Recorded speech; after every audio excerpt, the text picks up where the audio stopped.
ফিজাস রান্নাঘরে সকলকে স্বাগত জানাই। আজকে একটা নিরামিষ রেসিপি নিয়ে আপনাদের সামনে হাজির হয়েছি। আজকে দেখাবো মোগেশ্বরী পটল। এখানে আমি 10 পিসের মতো পটল নিয়ে নিয়েছি আর পটলের গায়ে এইভাবে একটু খোসা রেখে ছাড়িয়ে নিয়েছি আর দু সাইড থেকে কিছুটা করে ছিঁড়ে দিয়েছি যাতে লবণ হলুদটা ভিতর অবধি পৌঁছে যায়। আর এখানে দিয়ে দিলাম এখন হলুদ গুঁড়ো আর একটু লবণ দিয়ে খুব ভালো করে হাত দিয়ে আমি সমস্ত পটলগুলোকে মাখিয়ে নিচ্ছি যাতে খুব সুন্দরভাবে সমস্ত পটলের গায়ে বা একটু ভিতর দিকেও লবণ হলুদটা পৌঁছে যায়। তো পটল মাখানো হয়ে গেছে আর এখন আমি কড়াই বসিয়ে তার মধ্যে 200 গ্রামের মতো ডাল দিয়ে দিয়েছি।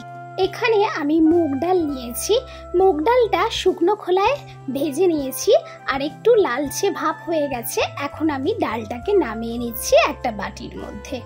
এইবার আমি এখানে জল দিয়ে দিলাম, জল দিয়ে আমি একটু নাড়াচাড়া করে দিলাম একটা হাতা দিয়ে।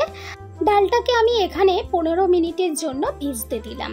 ততক্ষণে একটা মশলা রেডি করছি। এখানে দিলাম 1/2 টিস্পুন হলুদ গুঁড়ো, 1/2 টিস্পুন লঙ্কার গুঁড়ো, 1/2 টিস্পুন জিরের গুঁড়ো, 1/2 টিস্পুন ধনের গুঁড়ো আর এখানে 1/2 teaspoon Kashmiri red chilli powder দিলাম। দিয়ে কিছুটা জল দিয়ে একটা চামচ দিয়ে খুব সুন্দরভাবে মশলাগুলোকে মিশিয়ে নিলাম। এখন কড়াইতে দিয়ে দিচ্ছি কিছুটা সরিষার তেল। তেলটা একটু গরম হতেই আমি দিয়ে দিলাম পটলগুলো তেলের মধ্যে। এখানে পটলগুলোকে খুব সুন্দর করে ফ্রাই করে নিতে হবে।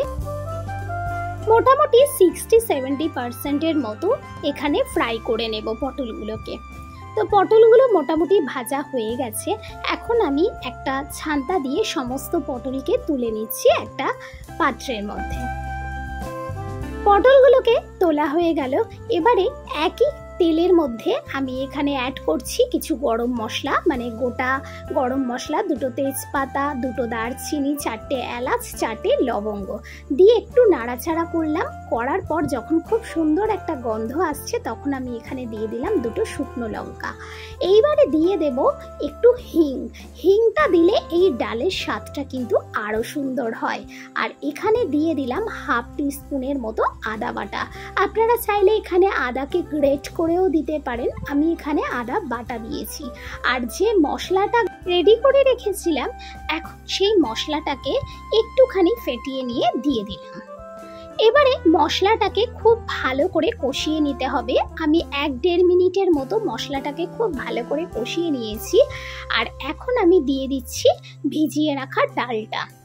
ডালটা দিয়ে আমি ভালো করে মশলার মধ্যে কষিয়ে নেব যাতে ডালটার মধ্যে সমস্ত মশলাটা মিশে যায়। এইবারে যখন নিচে একটু লেগে যাচ্ছে তখন আমি সামান্য পরিমাণে এখানে জল দিয়ে দিলাম। এখানে কিন্তু ডালটাকে আমি একেবারে গলিয়ে দেব না, ডালটা এরকম গোটা গোটা অবস্থায় থাকবে। কিছুটা জল দিয়ে দেওয়ার পর আমি ঢাকা দিয়ে 10 মিনিটের জন্য হতে দিয়েছি। 10 মিনিট পর আমি এসে আবারও একটু নাড়াচাড়া করে দিচ্ছি আর এখন দেখাচ্ছি যে ডালটা মোটামুটি অনেকটাই সিদ্ধ হয়ে গেছে। তো ডালটা এখন সিদ্ধ হয়ে গেছে। এই অবস্থায় আমি এখন পটলটা দিয়ে দেব। পটলটা ডালের সঙ্গে আরও 10 মিনিটের মতো রান্না করব। তো আমি পটলটা দিয়ে আবারও ভালো করে নাড়াচাড়া করে দিলাম। আর এখন আমি এখানে অ্যাড করে দেব কিছুটা লিকুইড দুধ। আমি এখানে মাদার ডেয়ারির দুধ নিয়েছি, আমি এরকম 1 কাপ পরিমাণ দুধটা ইউজ করলাম। আর এখন দিয়ে দিচ্ছি স্বাদ মতো লবণ আর কিছুটা চিনি। দেওয়ার পর ভালো করে নাড়াচাড়া করে আবারও আমি ঢাকা দিয়ে রান্না করব 10-12 মিনিটের জন্য। তো একটু নাড়াচাড়া করা হয়ে গেছে, এখন দিয়ে দিচ্ছি ঢাকা। এবারে 10 মিনিট পর আবার ফিরে এলাম।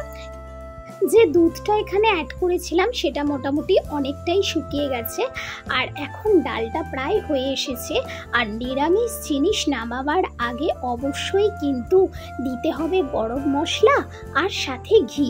আর আমি এখন সেটাই করে নিলাম। এখানে 1/2 টিস্পুনের মতো গরম মশলা আর বেশ কিছুটা ঘি দিয়ে দিলাম, দিয়ে আবারও ভালো করে নাড়াচাড়া করে দিলাম।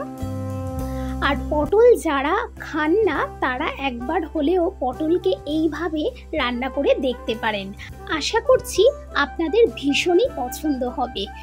একবার হলেও বাড়িতে ট্রাই করে দেখুন, আর কেমন হয়েছে অবশ্যই কিন্তু আমাকে কমেন্ট করে জানাতে ভুলবেন না।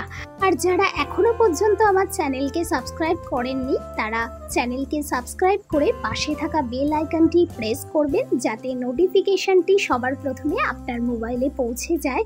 আর যারা ফেসবুক পেজ থেকে দেখছেন তারা আমার পেজকে ফলো করবেন, আর ভালো লাগলে অবশ্যই লাইক, কমেন্ট, শেয়ার করবেন। আর আজকের রেসিপি আপনাদের কাছে কেমন লাগলো সেটা অপেক্ষায় রইলাম, আপনারা আমাকে কমেন্ট করে জানাবেন।